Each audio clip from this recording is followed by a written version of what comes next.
دختری که سه پسر را به قتل رسانده و آنها را در حویلشان دفن کرده بود. السلام علیکم تماشاگران عزیز و هواداران شبکه کاروان عمر.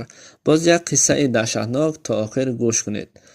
مؤلف چنین نقل میکند: شوهر از زنش پرسید: پسرت را از خواب بیدار کردی؟ زن گفت: بله، بیدار کردم. امروز هم به درس نمی رفته است. با پسرت چی شده است؟ در روزهای آخر تغییر یافته است، به درس هم نرفته ایستاده است. زن گفت: من هم نمیدانم. از روزی که با دوستانش به کوه برآمده بودند تغییر یافته است. سردار وقتی از خواب بیدار شد در فکر فرو رفت و خوابی که دیده بود میخواست در یاد بیاورد. از چیزی میترسید و به هر طرف نگاه میکرد و از جایش خسته به وانه در آمده دست و رویش را شست و با دسترومال رویش را قاق کرد و به آینه نگاه میکرد. چشمانش از بیخوابی ورم و سرخ شده بود. در همان وقت به آینه می نگریست که دختر مویهای سرش دید از پسش به این نگاه کرده می ایستاد. سردار دید و ترسید و زود به قفا نگاه کرد. هیچ کسی و هیچ چیزی نیست. این خواب است گفته به بیرون برآمدن خواست. وقتی در را کشید اما در باز نشد. او باز زیادتر ترسیده به قفا نگاه کرد. همان دختر از داخل وانه برآمده به سوی این می آمد. سردار چیکار کردنش را ندانسته در را میزد. دختر باشد چشمانش پر از خون به سردار نگاه کرده دستانش را به گردنش دراز کرد. سردار باشد از ترس زیاد دستانش از کار ماند و تقدیر تن داد. در همین لحظه در گشوده شد و مادرش حال فرزندش را دیده داد زد و گفت: پسرم، به تو چی شد؟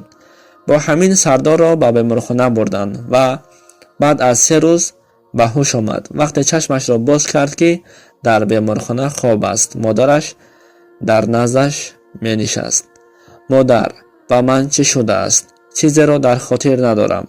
مادرش گفت: همش در جایش است. پسرم، امروز تو را به خانه می بریم. و با همین سردار را به خانه با خود یک دکتر را هم گرفتند و در خانه او را طبابت می کردند. از بین 3 روز گذشته باز یک خبر مدهش را شنید، زیرا دوست سردار با نام انور در وانه از دنیا چشم پوشیدنش تصادف نبود. خوب میدانست که سردار دستانش لرزیده به بهروز زنگ زد: دوستم، کجا هستی؟ درباره انور خبر را شنیدی؟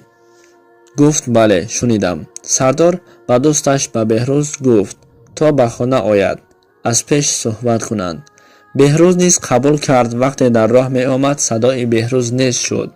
سردار باشد الا الا می کرد. غیر از صدای ماشین دیگر چیزی به گوشش نمی رسید. با همین واقعه های عجیب راه می داد. وقتی صبح شد و صدای بلند مادر همه را ترساند. وقتی می بیند که پسرش سردار در دست کاغذی داشت و در داخل وانه مرده خواب بود. در خط چنین نوشته بود: پدرجان، مادرجان، فرزند به اخلاقتان را ببخشید. از این 1 هفته پیش با دوستانمان به کوه برآمده به ناموس یک دختر رسیده بودیم. او می گفت به این کارتان جواب می گویید و با شنیدن این سخنهای او را کشته به دریا پرتافتیم. از این کاری کرده ام سخت پشیمانم. من را ببخشید گفته معلم نوشته بوده است. خب دوستان عزیز، این قصه حقیقت دارد و از شبکه‌های اجتماعی گرفته شده است. خدا نگهبان.